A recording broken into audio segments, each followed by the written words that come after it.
ستړي مشئ د شمشاد مهالنۍ خبري ټولګه ګورئ. په پیل کې هم پام وکړئ د څو مهمو خبرونو سرته. وړاندوینې سمې وي. د حبیب الله کلکاني بیا تدفین په وسلوالو نښتو بدل شو.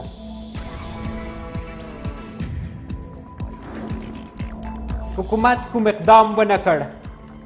د کابل ښار په زړه کې د درنو جګړو تابعه نیول شوې وه.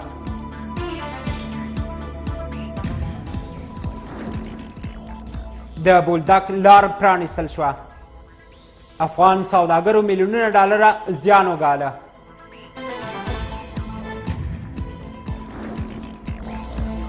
روسیې ته خپل دښمن مهم دی.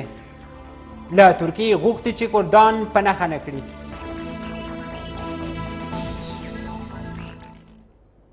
ښه راغلاست. اوس هم بشپړ خبرونه. پخواني د جنگ سیاستوال بیا هم هر کار په جګړه سرته رسوي. دا څیرې د یوې اوږدې لانجمنې کیسې وروسته نن په عیدګاه مسجد کې راښکاره شوې. د کلکاني د بیا د تدفین په بهانه د کابل ښار کوڅې له نامسؤلو وسلوالو ډکې کړې او د ښاریانو ژوند یې سخت وګواښه.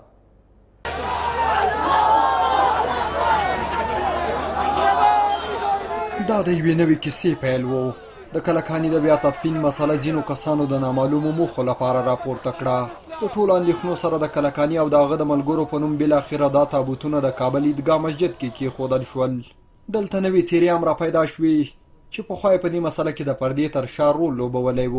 امروز مگر هم امیر حبیب الله خان کلکانی خادم دین رسول الله صاحب مرقد میشه و خاک سپرده میشه به هیچ صورت به معنای کاستن از ارزش‌های تاریخی افغانستان یا احیا کردن یک خط تباری در افغانستان نیست.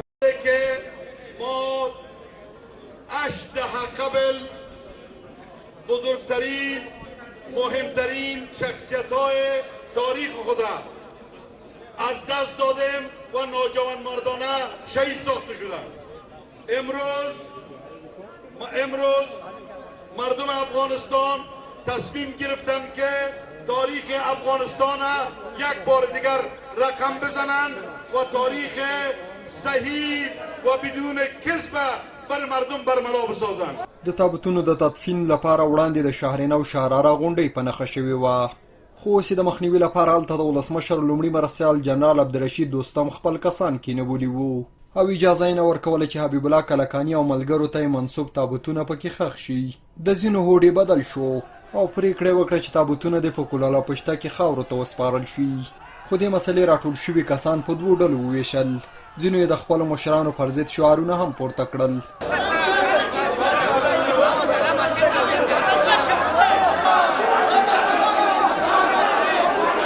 خو دا ډله زوروره شوه او تابوتونه یې د شهراره غونډۍ په لور روان کړل. غونډۍ ته له نږدې کېدو سره د جنرال عبدالرشید دوستم د کسانو له لوري تر برید لاندې راغلل.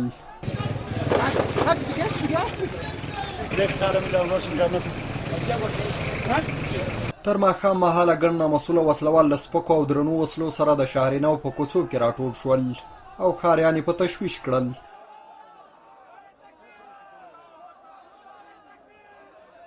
که به حساب اینمیا به دادگاه هم کشانده شد.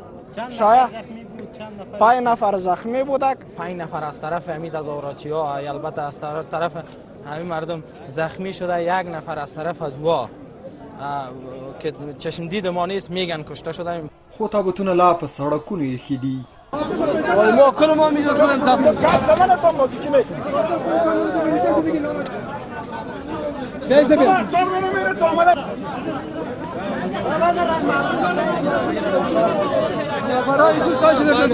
نفرها حتما رامده کل پاش بزه بالای چیز څو پلا او تګ راتګ هم وکړ خو کومه پایله یې ونه لرله. کارپوهان د هر څه د زور ازمایلو په معنا او د قوانینو او اصولو ته بې احترامي بولي. دې وضعیت کابل ښاریانو ته د 90 لسیزې حالت ور په زړه کړی او له حکومت یې دا تمه پرې شوې چې د زورواکو مخه دې ونیسي. پاکستان افغان سوداګرو ته د میلیونونو ډالرو زیان اړولو وروسته د سپین بولدک دروازه پرانیستله. د کندهار والي وایي پاکستان غوښتل له دې لارې خپلې غوښتنې پر افغانانو ومني خو بریالی نه شو. د سپین بولدک او چمن لار له تیرو 15 ورځو راهیسې د هر ډول ترافیکو پر مخ تړل شوې وه. تر 15 ورځني ځنډ او زیاتو ستونزو وروسته بالاخره نن پاکستان د خپلو وړاندې کړو شرطونو د منلو پرته د سپین بولدک دروازه پرانیستل او عام تګ راتګ پرې پیل سو. د کندهار والي وایي چې پاکستان په دا ډول حرکاتو سره غواړي څو د خپلو غوښتنو او هدفونو د منلو په مخه پر افغان ولس فشار راولي، خو دا ځل ونه توانېدی. والي د شمشاد سره د ځانګړي مرکې پر مهال پاکستان ښه ګاونډیتوب ته راوباله. تاسو معلومه ده چې پاکستان همیشه ډېر تلاش کړی دی چې د هر ابزار نه څخه کار واخلي. اوسنی وضعیت چې په افغانستان کې حاکم دی مستقیم لاس د پاکستان دی چې د تروریزم لانې هلته دي، دوی د تروریزم حمایه کوي، دغه کوي او هدف دا دی چې څنګه د ولس تر فشار لاندې ونیسي. دغه د دروازې بندول هم یو ابزار دی چې دوی د دغه نه غواړي چې خپل سیاسي برابرداري وکړي. والي وایي چې تر ډیرو ډیپلوماټیک اوس وروسته وتوانېدل څو په پاکستان دا ومني چې دروازه پرانیزي. د دروازې په تړلو سره افغان سوداګرو ته زیات مالي زیانونه رسېدلي دي. د کندهار د سوداګریزې خونې مشر وایي چې 10,000 موټره سوداګریز توکي د پولې هاخوا ته ولاړ وه او نن یې د افغانستان په لور حرکت وکړ. په زرهاو لکونه موږ ته تاوان راورسېدی. افغانۍ د دې لارې په د بندېدو په خاطر باندې همداسې مو د خټکو والا ته تاوان ورسېدی. داسې مو وارداتي موټران په زرهو یعنې 10,000 موټر زموږ د کراچي څخه د چمنه پورې پر دې لار باندې ولاړ دي چې څو زموږ واردات پکښې کې رابار دي. تاوان خو ډېر ورسېدی. وچې میوې او د تازه میوې دا وربار کړله چې شاید انشاءالله مازدیګر ته او یا سبا ته به ورسي وابه وړي پر بندر باندې. د سپین بولدک د دروازې د تړلو له امله دواړو لورو ته زرګونه افغانان هم بند پاتې وه. د یادو ورځو پر مهال زیات افغان ناروغان هم په ستونزو کې وه او پر مهال یې 4 تنو افغانانو ژوند هم د لاسه ورکړ. احمد لودین، شمشاد نړیوال راډیو ټلویزیون، کندهار. حکومت اوس او په راتلونکي کې خپلې ژمنې نشي پوره کولی. سیاسي مشران او شنونکي ملي افغان حکومت تر دې دمه په خپلو کارونو کې مطلق ناکام بولي. د دوی په باور ولس تر بل هر وخت په دې حکومت بې باوره شوی دی. ارګ هم د خلکو نیوکو پر وړاندې بې ځوابه دی.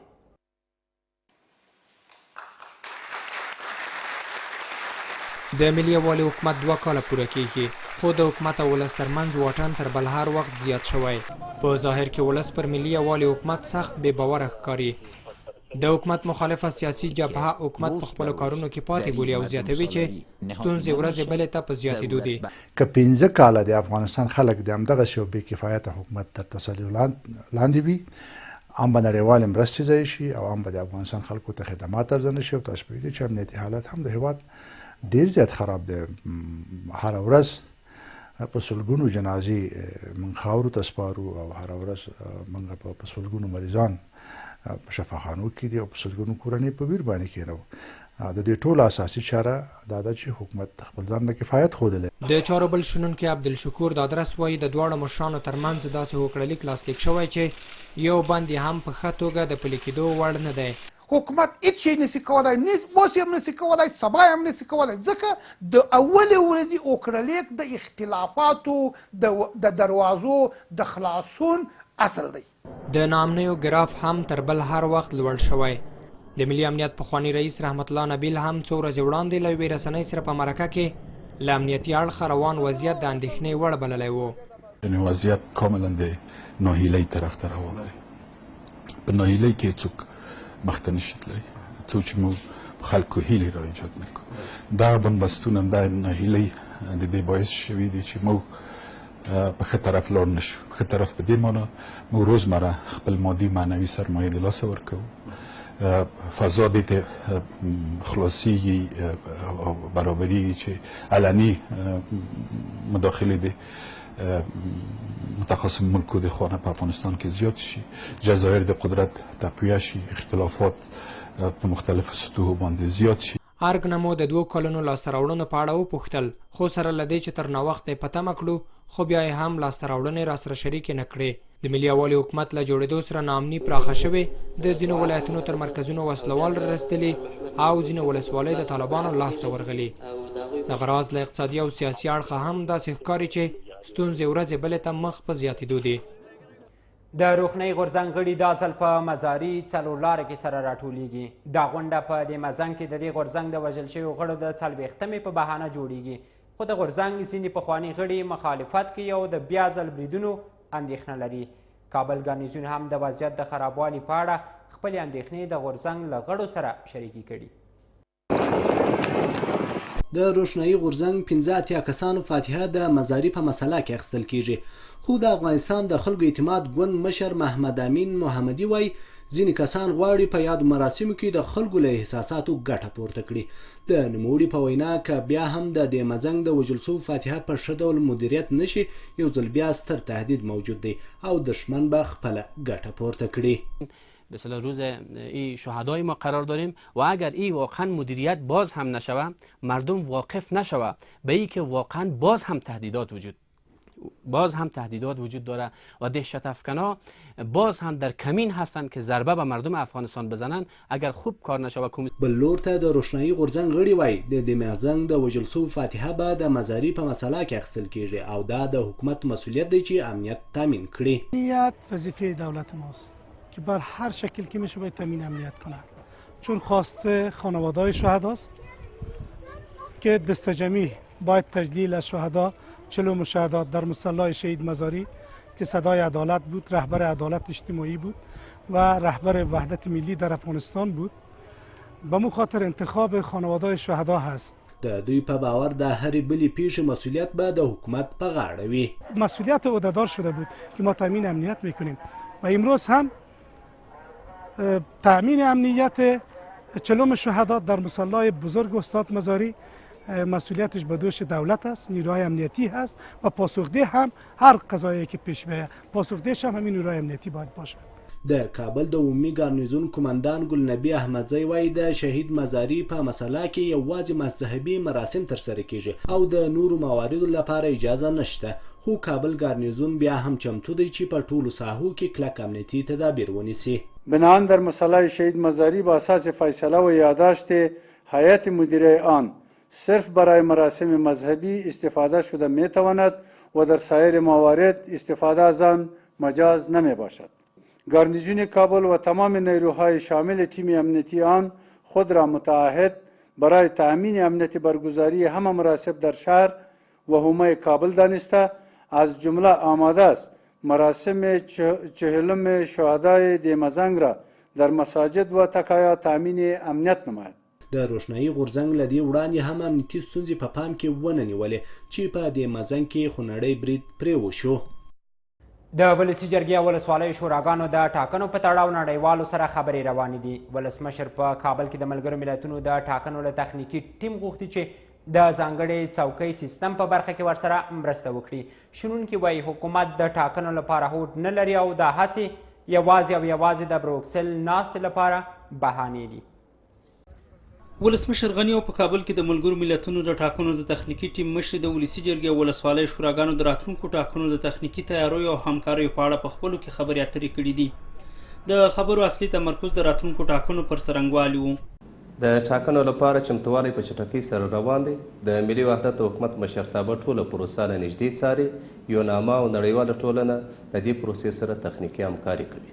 له دې سره ولسمشر د ملګرو ملتونو سازمان غوښتي چې د ټاکنو د حوزوي ویش او ځانګړي چوکۍ سیستم په برخه کې ورسره تخنیکي مرسته وکړي. د اکسین شبکه وايي په دې سختو شرایطو کې د حوزوي ویش او ځانګړي چوکۍ سیستم پلي کېدل یو پیاوړي کمیسیون جوړېدو ته اړتیا لري. خو د یو خوا که کمیسیون پیاوړی او توانمند کمیسیون نه وي، د بلې خوا نه موږ د شرایطو نه لازم ارزونه ونه لرو نو او د بلې خوا نه تخنیکي مرستې نه وي، دا به ډېره ګرانه وي چې موږ دا د تک کرسۍ سیستم چې د تخنیکي نظره پیچیده دی تطبیق. د یوناما د ټاکنو د تخنیکي برخې مشرې پرنیلا کارډیل د راتلونکو ټاکنو د ترسره کېدو په برخه کې ولسمشر ته د همکارۍ ډاډ ورکړی. خو د مشرانو جرګې غړي او سیاسي شنونکي د حکومت روانو هڅو ته د شک په سترګه ګوري او په وینا یې حکومت غواړي په بروکسل ناسته کې نړیوالو ته وښیي چې دوی لاس تر زنې نه دي ناست. هغه لکه در مخه چې د وارسا د کنفرانس دپاره مصنوعي هڅې کولې، اوس هم عین مصنوعي هڅې کوي په دې خاطر چې هلته وښیي چې موږ د انتخاباتو لپاره آمادګي لرو، د فساد لپاره موږ یو بل فري مرکز جوړ کړی دی چې متاسفانه د هرات د رئیس د قضیې په مورد کې بیرته لوی څارنوال د خپل موقف څخه کښته سو خپل فساد ادامه ورکړله دا په دې معنی دوی د فساد لپاره هم اراده نه لري د انتخابات دپاره هم اراده نه لري. اوس د بروکسل کنفرانس را روان دي د کومکونو د جلب جذب لپاره دوی مجبوره دی چې د اصلاحاتو د فساد سره د مبارزې د ټولټاکنو د ولسي جرګې او د ولایتي شورا د انتخابات لپاره بیا هم یو ځل وعدې ورکړي. ولسمشر دغه راز د ملګرو ملتونو سیاسي دفتر د ټاکنو تخنیکي ټیم د همکاریو د ښه انسجام په موخه یو تخنیکي پلاوي ته دنده سپارلې چې په دې اړه د یونما د ټاکنو تخنیکي ټیم سره خبرې وکړي. شنونکي وایي د ټاکنیزو اصلاحاتو په پلمه حکومت په لوی لاس ټاکنې وځنډولې او باور نه کوي چې روانې هڅې به د ټاکنو ترسره کېدو لپاره ګټور ګام وي. ولسمشر ویجای رئیس د هیواد د مدیریت وړتیا نه لري او باید ژر تر ژره استعفا ورکړي. مدني فعالان وایي د حکومت مشران د ملت په سترګو کې خاورې اچوي او په اساسي قانون ملي هویت او د ملت په ارادې معامله کوي. دوی د قانون د تعدیلولو په اړه د کمیسیون جوړولو سره مخالفت ښیي او له اوسني ناسم وضعیت څخه د وتلو لپاره د لویې جرګې رابلل اړین بولي. د 1993 لمریز کال د ولسمشریزو ټاکنو له لاندرۍ وروسته د سیاسي هوکړې له مخې د ملي یووالي حکومت رامنځته شو چې د دغې هوکړې له مخې د ملي یووالي حکومت مکلف دی په 2 کلونو کې قانوني لویه جرګه راوبلي ترڅو د اجرا ریاست موقف څرګند او په اساسي قانون کې تعدیلات راشي. خو اوس د ملي یووالي حکومت مشرانو هوکړه کړې چې د قانوني لویې جرګې پرته به د یو کمیسیون په جوړېدو سره دغه کارونه وکړي چې دغه هوکړه د مدني ټولنو له سخت غبرګون سره مخ شوه. مدني فعالان وایي په اساسي قانون کې بدلونونه راوستل د قانوني لویې جرګې کار دی. دوی زیاتوي د حکومت مشران د قانوني لویې جرګې له جوړېدو ویره لري او د کمیسیون په جوړېدو سره غواړي خپله موده پوره کړي. اساسي قانون کې بدلون د لویې جرګې صلاحیت دی او بل د کمیسیون نه کوم ارګان او نه ولسمشر او نه اجرا رئیس قانونا دا حق لري چې په هغه کې بدلون راولي. هر گونه تفاوت و تغییر در این مورد و جاگزینی یک کمیسیون و جای لویه جرگه در واقع به احترامی به قانون و به احترامی به ملت افغانستان هست. بغیر د لویه جرګې څخه هیڅوک واک نه لري چې تغییرات راولي. که هغه کوم کمیسیون وي که هغه کوم عنعنوي جرګه وي او یا هم که هغه کوم یو بل ترکیب وي. د دوی په وینا چې د ملي یووالي په حکومت کې فساد، ناامني او د ولسوالۍ سقوط اخري حد ته رسیدلي او باید دواړه مشران استعفا ورکړي. کوم ورځ نه چې دا دواړه را میدان ته شوي دي ملي وحدت د افغانستان ډېره صدمه لیدلې ده او ملي وحدت نشته. چې رئیس جمهور باید که چېرته حالات نشي کنټرولولی ژر تر ژره باید خپل استعفا ورکړي ځکه دا نور د زغم وړ نه دی ځکه دا نه ښه مدیر دی نه ښه رهبر دی. بهتر همون هست یک سنگی را که نمیتونن بردارن ببوسن و بجایش بگذارن استعفاش کنن. حکومتونه مجبور او مکلف دي چې اساسي قانون ته درناوی ولري او د هغه مطابق خپلې چارې پر مخ بوځي. د شنونکو په باور په هیواد کې د اوسنیو ناخوالو او ناامنیو لاملونه د ملي یووالي حکومت د مشرانو ترمنځ اختلافات دي چې د وګړو په اقتصاد، ژوند او روان یې ناوړه اغیزې کړي. د هلمند اوسیدونکو د ولایتي او مرکزي ادارې پر ضد اعتراضیه غونډه وکړه. د ولایتي شورا غړو، قومي مشرانو او عامو خلکو مرکزي حکومت تورن کړ چې ګنې د هلمند په اړه یې بې پروایي کړې. هلمند د ګړنګ پر غاړه لښکرګاه که زندان دا د هغه پراخې احتجاجیه غونډې نوم و چې د ولایتي شورا له لورې جوړه سوې وه. په غونډه کې ویناوالو پر مرکزي ادارې تور پورې کړ چې د دوی د بې کفایتۍ له امله هلمند اوس مهال د اور د لمبو خوراک دی. وکیلانو ګواښ وکړ که په حالاتو کې تغییر رانسي په پراخو لارونونو به لاس پورې کړي. خو د دې ولایت کاذب جنرالانو د دې کاذب ادارې په شمول باندې هلته زما کورونه ولړول، زما خوندې مندې نه چې پرې لږ سرونه وځغلول. دا اوس هم زه په یوه زندان کې یم، په داسې یو زندان کې چې هره ورځ د مرګ او مرګ شاهد یم. کراتو مورتول چې جناب ریاست جمهور د مور او میرې چلند یې راسره وکړي، نه اهله مقامونه دې راباندې مسلطه کړل، موږ دې واخیستلو د ګړنګ غاړې ته دې واچولو. حکومت مو بې کفایته حکومت دی، زموږ ساتل نشي کولی، زموږ د عزت ساتل نشي کولی، زموږ د وطن ساتل نشي کولی. د هلمند مدني فعالان او قومي مشران وایي د ملي وحدت حکومت فاسد دی، نااهله او په فساد ککړ کسان یې دلته په دندو ګمارلي دي چې له امله یې اوس لښکرګاه ښار هم کلا بند دی. دوی وایي مرکزي حکومت پر هلمند معامله کړې او دلته یې د انسان وژنې تجارت پیل کړی. د کابل بیدو ړندو او کڼو مشرانو د ضمیر او وجدان په نوم څه پیژنئ؟ راسئ هلمند ته نجات ورکوئ. هلمند ستاسې د یو شمېر بې کفایته فاسدو او مردارخورو قومندانانو او مسؤلینو د اور کندې ته واچوئ. هلمند ولې د هر چا د معاملو ښکار دی، هلمند د هر چا د تجارت ښکار دی، هلمند یې یو پروچه ګرځولې ده. هر هغه څوک چې به هلمند ته راځي هغه هلمند کې په پروژوي شکل باندې کار کوي. د هلمند مرکز لشکرګاه ښار تر بل هر وخت اوسمهال د خورا لوړ تهدید سره مخ دی. د هلمند ولایتي شورا او قومي مشران وایي که حکومت نور هم لاسترزنه پاتې سي کلابند لشکرګاه به هم سکوت وکړي چې پایلې به یې خطرناکه وي. دوی د روان بحران عاملین د ملي وحدت حکومت مشران یادوي. سردار محمد سروري، شمشاد راډیو تلویزیون، هلمند. د هلمند ولایتي شورا او قومي مشران وایي د ولسي جرګې او مشرانو جرګې غړو هلمند پلورلی او د روان بحران یو لامل هم دوی دي. دوی وایي وکیلانو ځانونه خرڅ کړي دي. دوی د مرکزي حکومت غواړي که د هلمند ژغورلو توان لري ودې ژغوري که نه دوی دې پرېږدي چې خپل غم په خپله وخوري. په هلمند کې د روانې درنې جګړې او سخت حالت پړه د حکومت ترڅنګ د هلمند د ولسي او مشرانو جرګې پر استازو هم واچول سوه. د هلمند ولایتي شورا او قومي مشران وایي د هلمند استازي خرڅ سوي دي چې له امله یې دوی هم په هلمند کې د روان حالت په اړه چپه خوله دي. دوی د حکومت د بې پروایي او نه پاملرنې ترڅنګ خپل استازي هم ملامتوي. و د پارلمان وکیل صاحب یا خو تر تا قربان سم دا کار مه کوه کې که یې خالق تعالی دې په دواړو سترګو ړوند کړه. څنګه د ولس نماینده دلته هلمند خرڅ کړی دی. د دفاع وزیر دوی ته $2,000 فی رایه ورکړې ده. دوی به د دفاع وزیر څنګه تر غاړه ونیسي چې تا زما په ولس کې څه وکړه، زما په هلمند کې څه وکړه. وکیلان وایي حکومت د کارونو پر وړاندې خنډونه جوړوي ان تر دې چې حکومت دوی د وسلوالو طالبانو ویاندویان بولي. ولایتي شورا او مدني فعالان پر حکومت غږ کوي که یې د ژغورلو توان نه لري ولسونه به خپل غم په خپله وخوري. کله چې زه غږ پورته کوم د ولایتي شورا وکیل صاحب غږ پورته کوي، غیر صاحب د ولایتي شورا غږ پورته کوي، یا بل وکیل صاحب غږ پورته کوي او د خپل په ولس باندې خوا بدېږي د زړه د درد څخه وایي. خو بېرته بیا دغه مسؤلین وایي چې دا وکیل صاحبان د ولایتي شورا د طالبانو ویاندویي کوي. دېرش ورځې محاصره لښکرګاه ښار کې نه خوراکي توکي شته نه د ناروغانو لپاره درمل شته. د افغانستان دا لسمه برخه خپله کړي او یا مو د خپل حساب وباسئ تر څو موږ خپل غم په خپله وخورو. د یادولو ده چې 2 کاله وړاندې د هلمند جګړې د موسی کلا او نوزاد ولسوالیو د سقوط سره پیل سوې.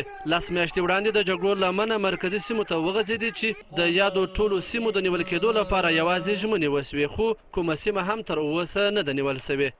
سردار محمد سروري، شمشاد راډیو تلویزیون، هلمند. ختیځوالو د ملي شورا ځینو غړو د ملي امنیت پخواني مرستیال عبدالله لغماني ومتلین په مناسبت غونډه وکړه. ختیځوالو په حکومت نیوکې وکړې چې د هیواد ریښتیني بچیان یې له یاده ایستلي دي. دوی له حکومت وغوښتل چې د نورو شهیدانو په څیر هر کال د ډاکټر لغماني په تړاو هم غونډې جوړې کړي. ډاکټر عبدالله لغماني ومتلین دلته د ختیځو ولایتونو قومي مشران او د ملي شورا غړي د ملي امنیت د پخواني مرستیال ډاکټر عبدالله لغماني د ومتلین په مناسبت راټول شوي دي. قومي مشرانو او د ملي شورا ځینو غړو ډاکټر لغماني د هیواد رښتینی بچی یاد کړ خو نیوکې دا دي چې حکومت د هیواد اصلي بچیان هیر کړي. ډاکټر صاحب شهید لغمان ته د یو زیري سره راغلی و او غوښتل چې د لغمان په دننه کې د یوې سترې مدرسې او مرکزي مسجد لا پراختیا انکشاف او په عصري سیستم جوړولو زیری ورکړی و. خو د افغانستان دښمنانو د دغه ستر شخصیت هغه خدمتونه ونه شو زغملی او دا یې د قانون د واکمنۍ په لار کې د هڅو په خاطر شهید کړ. دولت د دې لپاره باید خاصه توجه ولري او د دوی د ورځو د لمانځلو لپاره باید خاصه توجه وکړي تر څو پوره وکولی شو موږ مشترکاً چې دغه شخصیتونه څه چې پاتې کېږي د ځوانانو لپاره هغوی باید عمل په وکړي تر څو پوره وکولی شو دغه افغانستان خپل وطن د دشمنانو د لاسه نجات ورکړو. قومي مشران دغه راز په دې ناسته کې له حکومته غوښتنه وکړه چې د نورو شهیدانو په څیر د عبدالله لغماني تلین هم په لویو غونډو ونمنځي او یوه ورځ د هغه په نوم هم ونوموي. عبدالله لغماني 2 کاله وړاندې په لغمان کې د ځانمرګي برید په پایله کې ووژل شو. اقتصادي خبرونه هم شته خو تر ځنډ وروسته.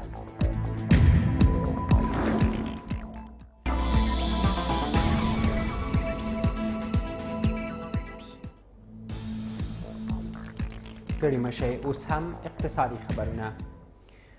د سوداګرو سره توپیري چلند او په حکومتي کچه د واحد پلان نشتون د نفت او ګازو د بیو د لوړوالي لامل شوي. د افغانستان د نفت او ګازو د شرکتونو اتحادیه وایي حکومت د نفت او ګازو د واردولو قراردادونه ځانګړو افرادو سره کړي چې دا په خپله یو ډول انحصار دی.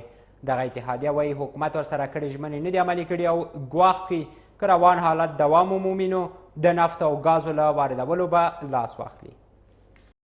پر حکومت د سوداګرو نیوکې د نفت او ګازو د بیو د لوړوالي اصلي لامل د سوداګرو پر وړاندې توپیري چلند او د حکومت له لوري د واحدې پریکړې نشتون دی. د افغانستان د نفت او ګازو شرکتونو سراسري اتحادیې وایي د حکومت له لوري د ثابتې پریکړې نشتون سوداګر د نفت او ګازو پر واردولو زړه نازر کړي دي. از طرف دولت افغانستان در تفاهم با سکتور خصوصی باید به شکل واضح و روشن گفته شود که یک بار و برای همیشه این قوانین و این مقررات و این مصوبات حداقل باید بر یک دهه باشه که مردم به شکل مطمئن کار خود بکنن و تردید نداشته باشند، دودلی نداشته باشند و سبب قلت مواد نفتی و گاز مایع داخل مملکت نشود. حافظی زیاتوي د شویو پرمختګونو د ساتلو لپاره دولت باید د سوداګرو ملاتړ وکړي، خو برعکس دولت ورسره کړې ژمنې هم نه دي عملي کړي. د نوموړي پر وینا د حکومت له لوري د ورکړل شویو ځمکو بیه ډیره لوړه ده او که کوم سوداګر یې اخیستلو ته زړه هم ښه کړي نو شرعي قوانین ورکول کیږي.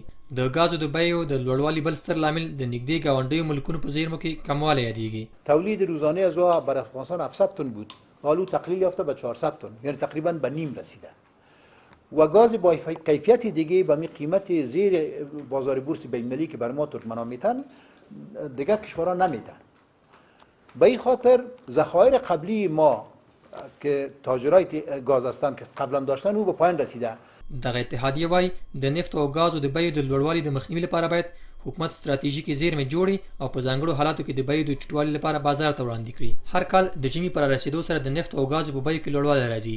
ډېری هیوادوال پر سوداګرو نیوکه کوي چې دوی قصداً بیې لوړوي خو سوداګر یې بیا پړه پر حکومت اچوي.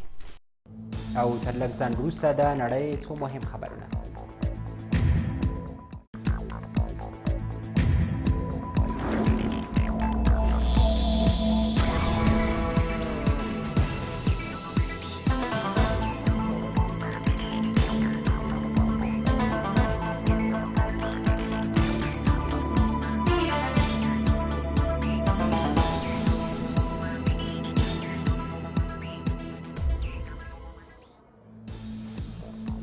ستړي مشئ اوس هم د نړۍ څو مهم خبرونه. روسیې له ترکیې غوښتي چې سوریه کې د کردانو په ګډون د هغو ډلو پر ضد له بریدونو لاس واخلي چې له داعش سره جنګیږي. د روسیې د بهرنیو چارو وزارت ویلي ترکیه باید د پوځي عملیاتو پر مهال خپل هدف ته پام وکړي. په دې وروستیو کې ترکیې په سوریه کې د داعش کردي او نورو وسلوالو ډلو پر ضد ځمکني او هوایي بریدونه ډېر کړي دي. ترکیه به په دې عملیاتو کې ګڼ داعش کردي او نورو وسلوالو ته درنه مرګ ژوبله اړولې ده، خو روسیې بیا پر ترکیې غږ کړی چې د پوځي عملیاتو پر مهال خپل هدف ته پام وکړي او د کردي وسلوالو په ګډون هغه ډلې چې له داعش سره جنګیږي په نښه نه کړي. ماریا زخروا تېره ورځ خبریالانو ته وویل موږ په خپلو ترکي همکارانو غږ کوو چې د پوځي عملیاتو پر مهال خپل هدف ته پام وکړي او هغه قومي ډلې لکه د سوریې کردان چې له داعش سره جګړه کوي په نښه نه کړي. له روسیې وړاندې امریکا هم له ترکیې غوښتي و چې پر کردي جنګیالیو بریدونه ودروي، خو د ترکیې د ولسمشر ویان ابراهیم کلین بیا به یې هر هغه ډله چې د ترکیې امنیت ته ګواښ وي پر وړاندې به یې بریدونه دوام ولري. او دا هم د نړۍ څو نور لنډ خبرونه. د یمن په سعد ښار کې په یو هوایي برید کې د یوې کورنۍ 14 غړي ووژل شول. ریپورټونه وایي هغه الوتکه چې تېره ورځ یې دغه برید ترسره کړی د عربي ائتلاف اړوند وه. د رویټرز خبري اژانس د خبر له مخې دغه برید د یو مسجد د ملا امام په کور ترسره شوی او په وژل شوو کسانو کې په خپله دغه ملا امام د هغه 2 زامن او د کورنۍ نور غړي شامل دي. هغه انځورونه چې د رویټر اژانس خبریال له سیمې څخه اخیستي پکې ښکاري چې یو شمېر خلک د ویجاړ شوو کورو څخه یو ماشوم راوباسي. امریکا وایي د روسیې د ادعا په اړه چې ګواکې د داعش ډلې وایان د دوی په برید کې وژل شوی معلومات نه لري. د امریکا د دفاع وزارت وایان پیټر کوک تېره ورځ خبریالانو ته وویل دوی په دې اړه هم معلومات نه لري چې ګواکې روسیې به په خپل برید کې ابو محمد العدناني په نښه کړی وي. تېره ورځ د روسیې دفاع وزارت وویل دوی د یو هوایي برید په ترڅ کې د داعش ډلې وایان العدناني وژلی دی. له دې وړاندې امریکا داسې اشاره کړې وه چې ګواکې العدناني د سې شنبې په ورځ د دوی په برید کې وژل شوی دی. اوس هم سپورتي خبرونه.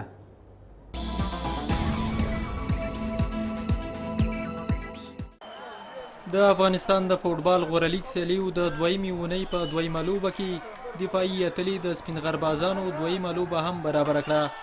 د 5م پړاو غوره لیګ سیالیو په نننۍ لوبه کې د عقابان هندوکش او د سپین غربازانو لوبډلې له اصلي وخت سربیره په 4 نورو دقیقو کې هم ګول ونه واهه چې پایله 0-0 برابره شوه. دواړو لوبډلو ډیره تکیه پر دفاعي لیکې وه چې د ګول ساتونکو سره یې د ګول په ساتلو کې مرسته وکړه. په سیالۍ کې دواړه لوبډلې د توپ په لوبولو کې برابرې وي. د سږکال د فوټبال غوره لیګ سیالیو په راتلونکي لوبه کې به سبا ماسپښین د شاهین اسماعي او اباسین څپې لوبډلې سره سیالۍ وکړي. د ریو اولمپیک سیالیو کې 3 روغ افغان لوبغاړو د بل په مټ خو معلول لوبغاړي په خپل زور لار پیدا کړه. په سږني اولمپیک کې نعیم دورانی هغه اتل دی چې په خپله وړتیا او د مټو په زور په اولمپیکي سیالیو کې د افغانستان په استازیتوب د ګډون حق ترلاسه کړ، خو په پار یا د معلولینو اولمپیکي سیالیو کې. نعیم دورانی څه موده وړاندې په ایران او متحده عربي اماراتو کې د لارموندنې په سیالیو کې ښې لوبې وکړې او وتوانېده چې د نیزه وهلو په سیالیو کې د ریو پار اولمپیکي لوبو ته لار پیدا کړي. معلولین لوبغاړي به لکه د نورو روغو لوبغاړو په څیر د برازیل په ریو ښار کې په پار اولمپیکي سیالیو کې لوبې وکړي. شهر دبی مسابقات کسب سهمیه بود آسیایی 42 مملکت آسیا اشتراک کرده بود. خوشبختانم مدال برنز در رشته جیولن یا نیزه به دست آوردم که کسب سهمیه المپیک شد. د معلولینو اولمپیکي سیالۍ به د روانې عیسوي میاشتې په 9 نیټه پیل او په 13 نیټه به پای ته ورسیږي. افغان لوبغاړي نعیم دورانی ته نن د اولمپیک ملي کمیټې د مخخې غونډه نیولې وه، خو سبا به په سیالیو کې د ګډون په موخه د برازیل په لور روان شي. د معلولینو د اولمپیک په سږنیو سیالیو کې د 106 هیوادونو څخه 4500 تنه لوبغاړو برخه اخیستې. خبري ټولګه همدومره وه. له ملتیا مو مننه.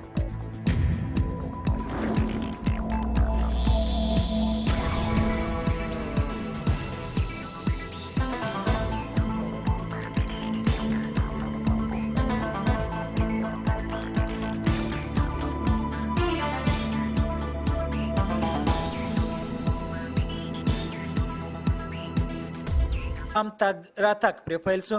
د کندهار والي وایي چې پاکستان په دا ډول حرکاتو سره غواړي څو د خپلو غوښتنو او هدفونو د منلو په مخه پر افغان ولس فشار راولي، خو دا ځل ونه توانېدی.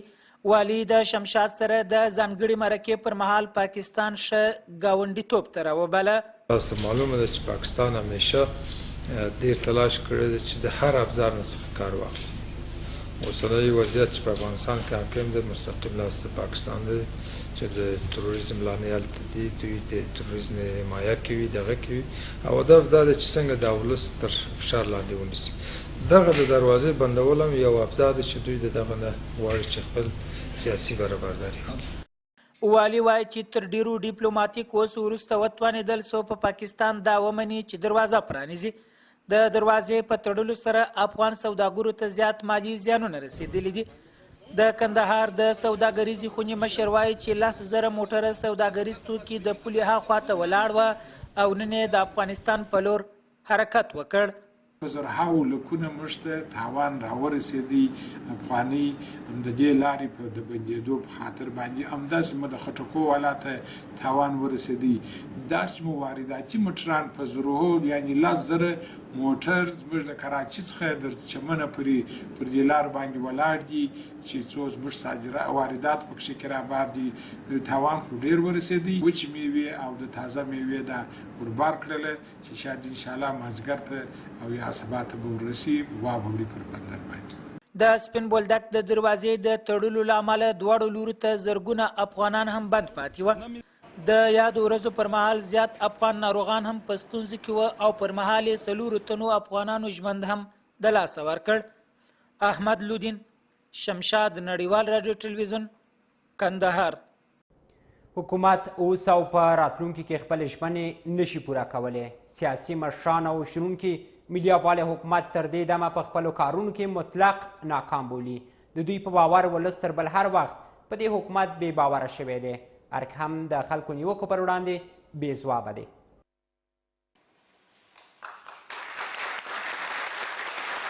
د ملي یووالي حکومت 2 کاله پوره کیږي، خو د حکومت او ولس ترمنځ واټن تر بل هر وخت زیات شوی.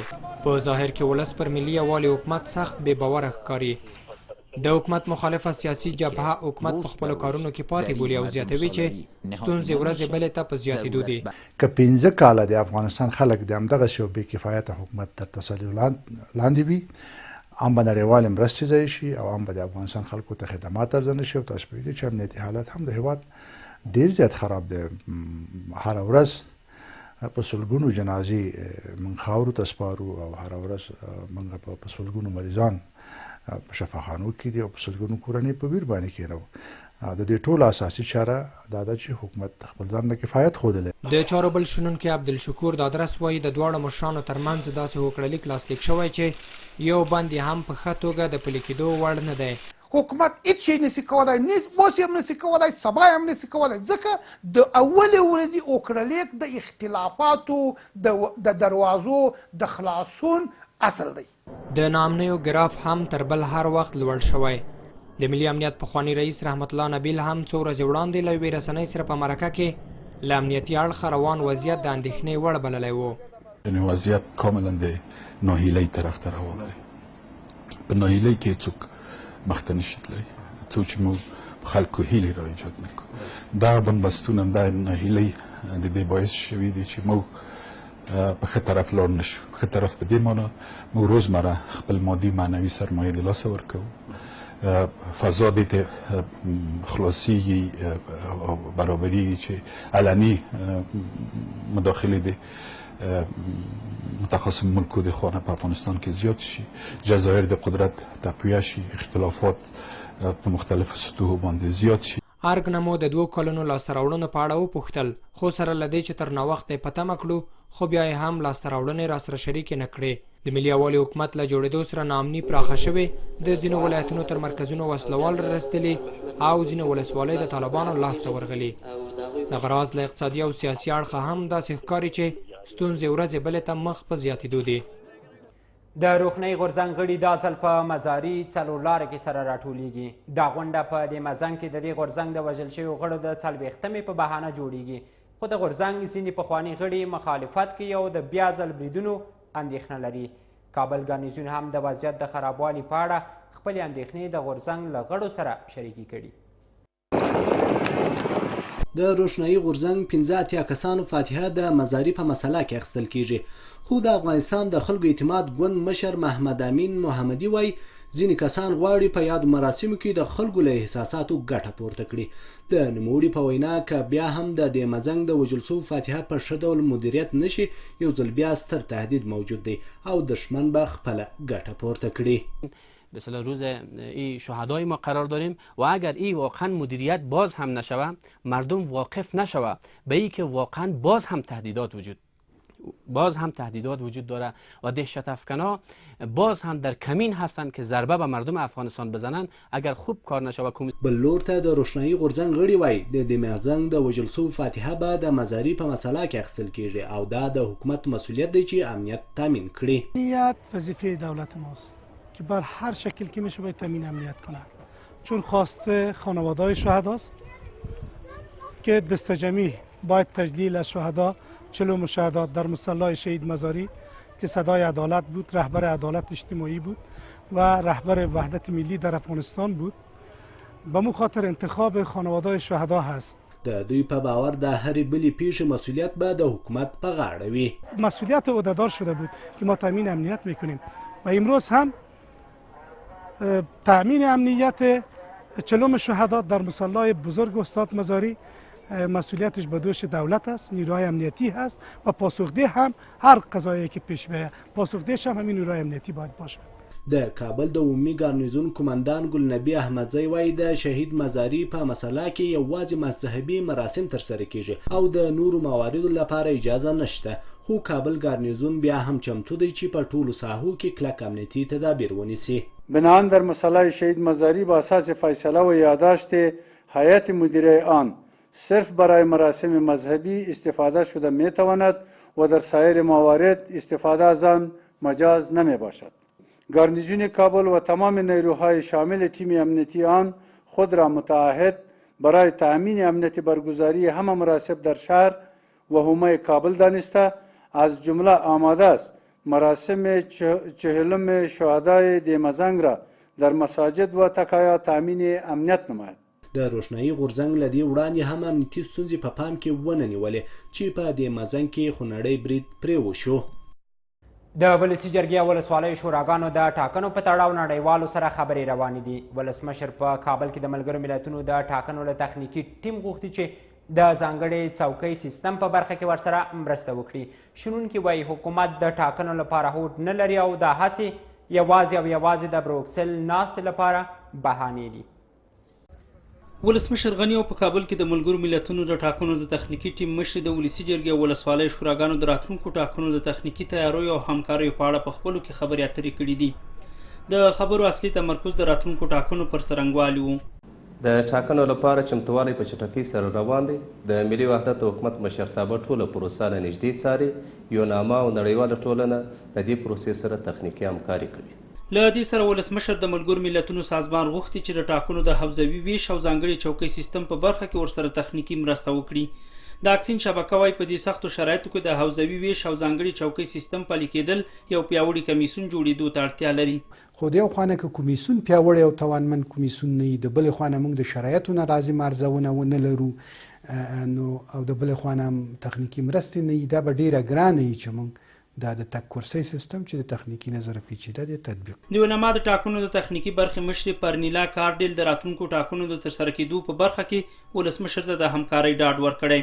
خو د مشرانو جرګې غړي او سیاسي شنونکي د حکومت روانو هڅو ته د شک په سترګه ګوري او په وینای حکومت غواړي په بروکسل ناسته کې نړیوالو ته وښیي چې دوی لاس تر زنې نه دي ناست. هغه لکه درمخه چې د وارسا د کنفرانس لپاره مصنوعي هڅې کولې، اوس هم عیني مصنوعي هڅې کوي په دې خاطر چې هلته وښیي چې موږ د انتخاباتو لپاره آمادګي لرو، د فساد لپاره موږ یو بل فري مرکز جوړ کړی دی چې متاسفانه د هرات د رئیس د قضیې په مورد کې بیرته لوی څارنوال د خپل موقف څخه کښته سو، خپل فساد ادامه ورکړله. دا په دې معنی دی د فساد لپاره اراده نه لري، د انتخابات لپاره اراده نه لري. اوس د بروکسل کنفرانس را روان دي د کومکونو د جلب جذب لپاره دوی مجبوره دی چې د اصلاحاتو د فساد سره د مبارزې د ټول ټاکنو د ولسي جرګې او د ولایتي شورا د انتخابات لپاره بیا هم یو ځل وعدې ورکړي. ولسمشر دغه راز د ملګرو ملتونو سیاسي دفتر د ټاکنو تخنیکي ټیم د همکاریو د ښه انسجام په موخه یو تخنیکي پلاوي ته دنده سپارلې چې په دې اړه د یوناما د ټاکنو تخنیکي ټیم سره خبرې وکړي.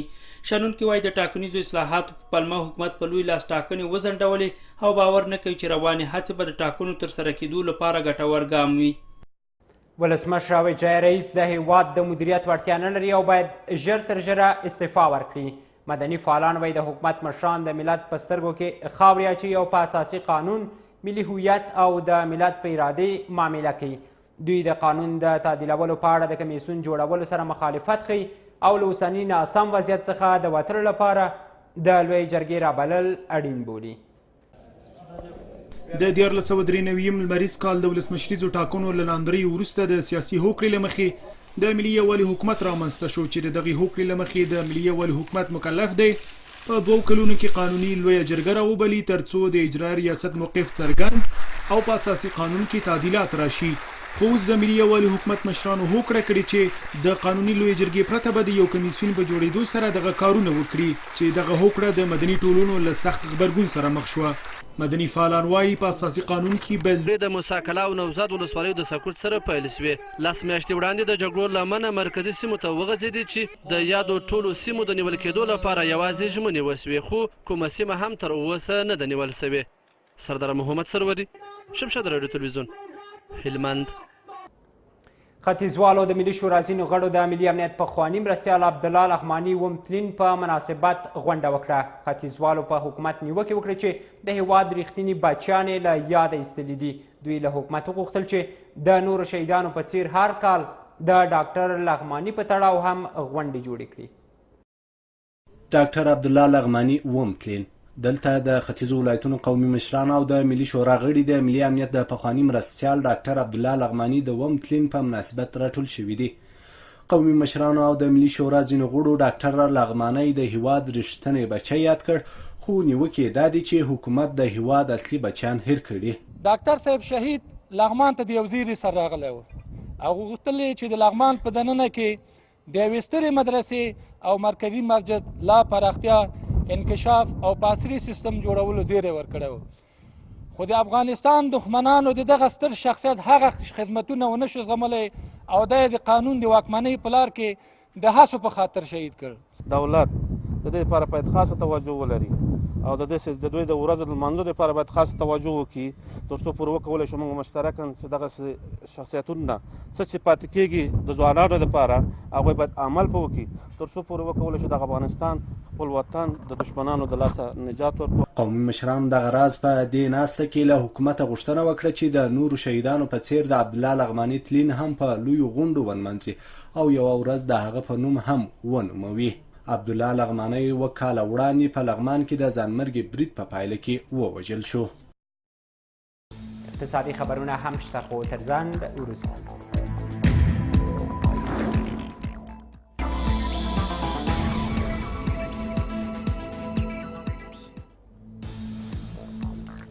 ستړي مه شئ، اوس هم اقتصادي خبرونه.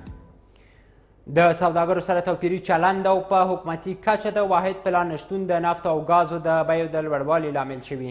د افغانستان د نفت او ګازو د شرکتونو اتحادیه وایي حکومت د نفت او ګازو د واردولو قراردادونه ځانګړو افرادو سره کړي چې دا په خپله یو ډول انحصار دی.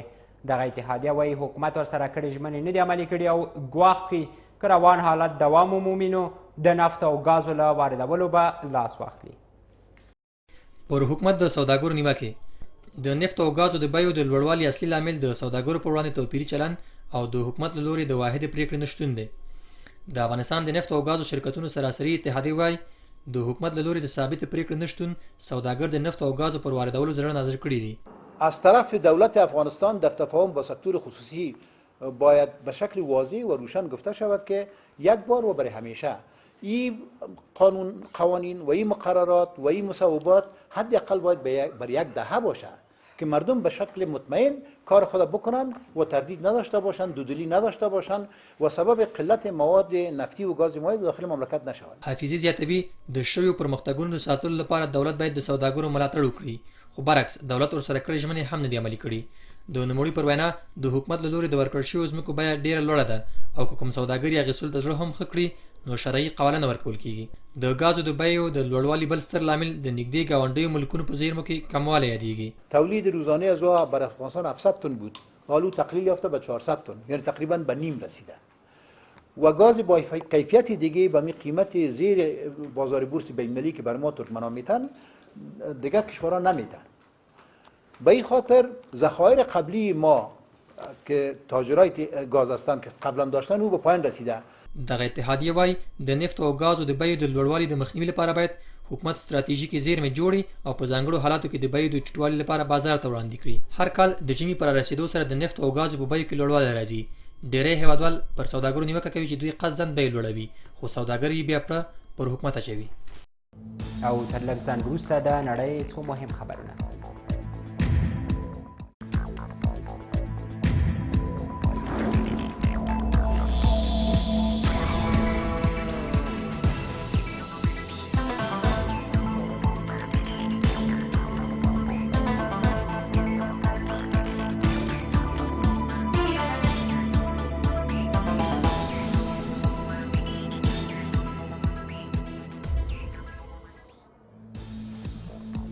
ستړي مه شئ، اوس هم د نړۍ څو مهم خبرونه. روسیې له ترکیې غوښتي چې سوریه کې د کردانو په ګډون د هغو ډلو پر ضد له بریدونو لاس واخلي چې له داعش سره جنګیږي.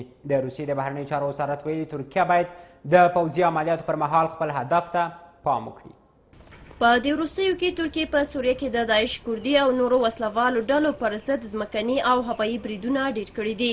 ترکیه به یې په دې عملیاتو کې ګڼ داعش کردي او نورو وسلوالو ته درنه مرګ ژوبله اړولې ده، خو روسیې بیا پر ترکیې غږ کړی چې د پوځي عملیاتو پر مهال خپل هدف ته پام وکړي او د کردي وسلوالو راوستل د قانوني لوی جرګې کار دی.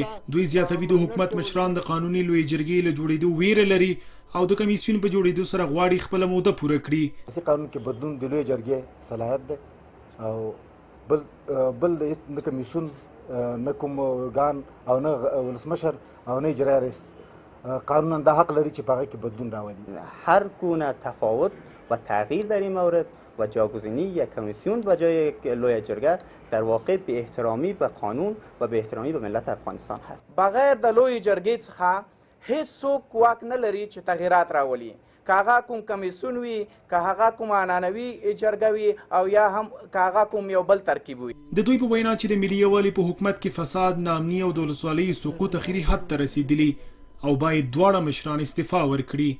کومه ورځ نه چې دا دواړه را میدان ته شوي دي، ملي وحدت د افغانستان ډېره صدمه لیدلې ده او ملي وحدت نشته. چې رئیس جمهور باید که چېرته حالات نشي کنټرولولی ژر تر ژره باید خپل استعفا ورکړي، ځکه دا نور د زغم وړ نه دی، ځکه دا نه ښه مدیر دی نه ښه رهبر دی. بهتر همو هست یک سنگی را که نمیتونن بردارن ببوسن و جایش بگذارن استعفاش کنن. حکومتونه مجبور او مکلف دي چې اساسي قانون ته درناوی ولري او د هغه مطابق خپلې چارې پر مخ بوځي.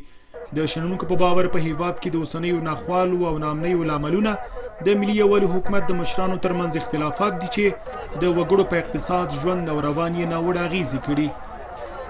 د هلمند اوسیدونکو د ولایتي او مرکزي ادارې پر ضد اعتراضیه غونډه وکړه. د ولایتي شورا غړو، قومي مشرانو او عامو خلکو مرکزي حکومت تورن کړ چې ګنې د هلمند په اړه یې بې پروایي کړې.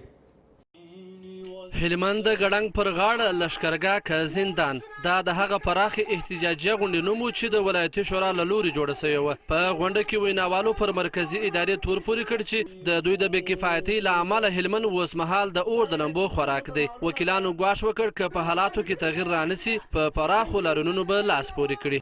خو د دې ولایت قاضي په جنرالانو د دې قاضي ادارې په شمول باندې هلته زما کورونه ولړول، زما خوندې مندې نه چې پښې لږ سرونه وځغلول. دا اوس هم زه په یوه زندان کې یم، په داسې یو زندان کې چې هره ورځ د مرګ او مرګ شاهد یم.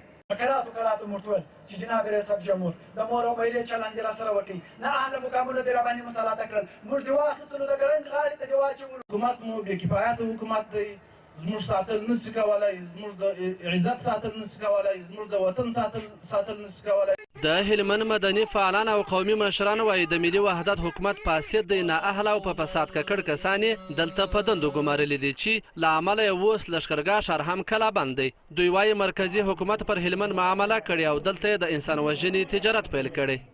ای د کابل بیدو ړندو او کڼو مشرانو، که د ضمیر او وجدان په نوم څه پیژنئ، راسئ هلمند ته نجات ورکړئ.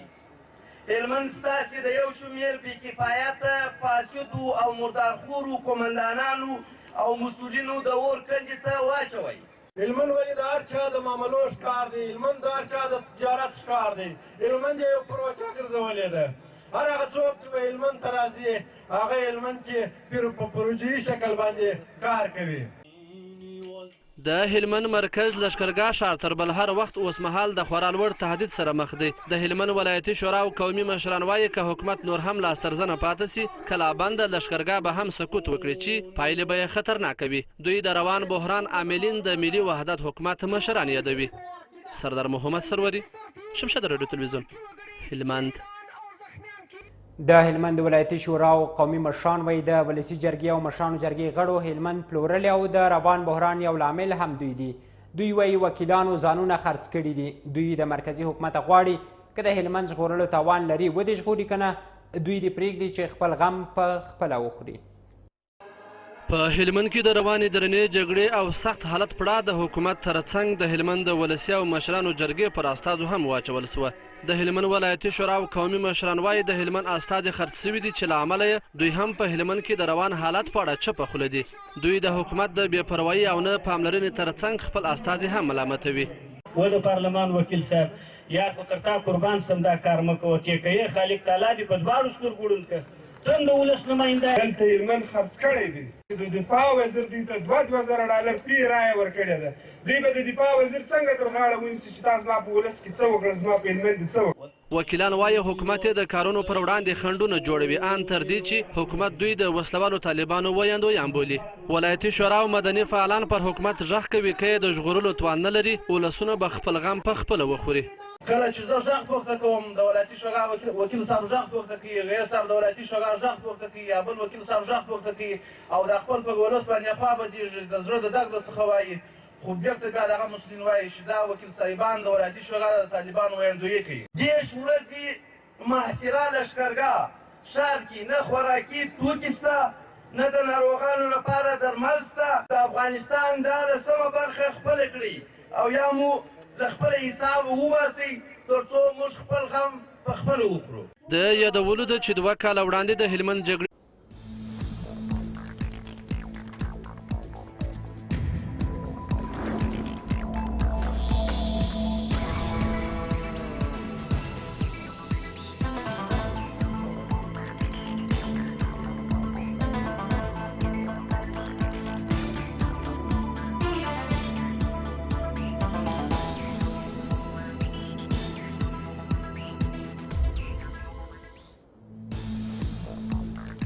ستړي مشئ د شمشاد مهالنۍ خبري ټولګه ګورئ. په پیل کې هم پام وکړئ د څو مهمو خبرونو سرته. وړاندوینې سمې وي. د حبیب الله کلکاني بیا تدفین په وسلوالو نښتو بدل شو.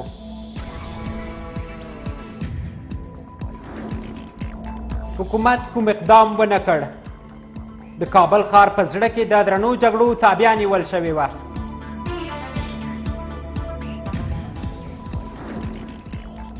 د بولدک لار پرانیستل شوه.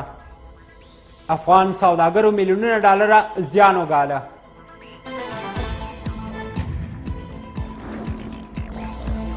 روسیې ته خپل دښمن مهم دی. له ترکیې غوښتي چې کردان په نښه نه کړي.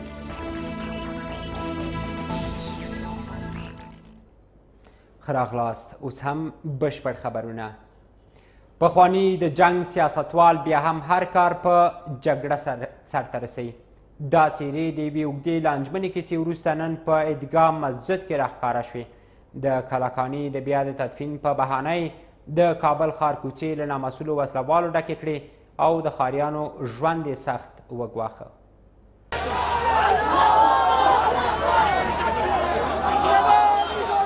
دا د یوې نوې کیسې پیل و. د کلکاني د بیا تدفین مسله ځینو کسانو د نامعلومو موخو لپاره راپورته کړه.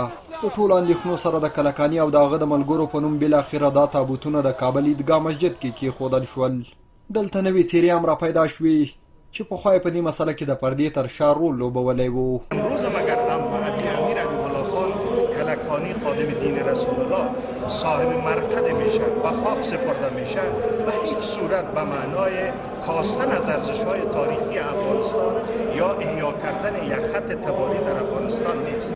که ما 8 دهه قبل بزرگترین مهمترین شخصیت‌های تاریخ خود را از دست دادیم و ناجوانمردانه شهید ساخته شدند. امروز مردم افغانستان تصمیم گرفتند که تاریخ افغانستان یک بار دیگر رقم بزنند و تاریخ صحیح و بدون کذب بر مردم برملا بسازند. د تابوتونو د تدفین لپاره وړاندې د شهرینه او شهراره غونډۍ په نښه شوې وه. خو اوس د مخنیوي لپاره هلته د ولسمشر لومړي مرستیال جنرال عبدالرشید دوستم خپل کسان کېنولي وو او اجازه یې نه ورکوله چې حبیب الله کلکاني او ملګرو ته یې منسوب تابوتونه پکې ښخ شي. د ځینو هوډې بدل شو او پرېکړه یې وکړه چې تابوتونه دې په کولاله پشته کې خاورو ته وسپارل شي. خو دې مسلې راټول شوي کسان په 2 ډلو وویشل. ځینو یې د خپلو مشرانو پر ضد شعارونه هم پورته کړل.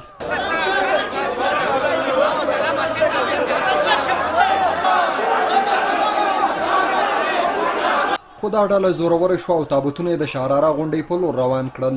غونډۍ ته له نږدې کېدو سره د جنرال عبدالرشید دوستم د کسانو له لوري تر برید لاندې راغلل.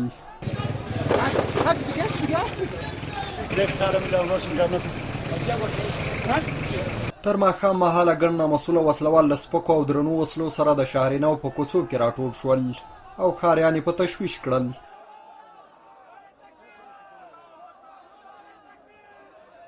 که به حساب اینمیا به دادگاه هم کشانده شد. شاید 5 نفر زخمی بودک. 5 نفر از طرف همین تظاهراتی ها، البته از طرف همین مردم زخمی شده. 1 نفر از طرف از وا که چشم دید ما نیست میگن کشته شده. خو تابوتونه لا په سړکونو ایښي دي. ما کله ما میجاز بدن تابوت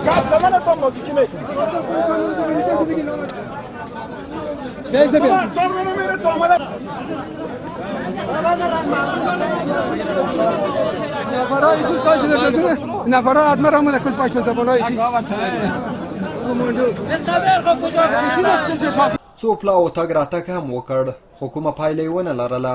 کارپوهان د هر څه د زور ازمایلو په معنا او د قوانینو او اصولو ته بې احترامي بولي. دې وضعیت کابل ښاریانو ته د نویمې لسیزې حالت ور په زړه کړی او له حکومت یې دا تمه پرې شوې چې د زورواکو مخه دې ونیسي. پاکستان افغان سوداګرو ته د میلیونونو ډالرو زیان اړولو وروسته د سپین بولدک دروازه پرانیستله. د کندهار والي وایي پاکستان غوښتل له دې لارې خپلې غوښتنې پر افغانانو ومني خو بریالی نه شو. د سپین بولدک او چمن لار له تیرو 15 ورځو راهیسې د هر ډول ترافیکو پر مخ تړل شوې وه. تر 15 ورځني ځنډ او زیاتو ستونزو وروسته بالاخره نن پاکستان د خپلو وړاندې کړو شرطونو د منلو پرته د سپین بولدک دروازه پرانیستل او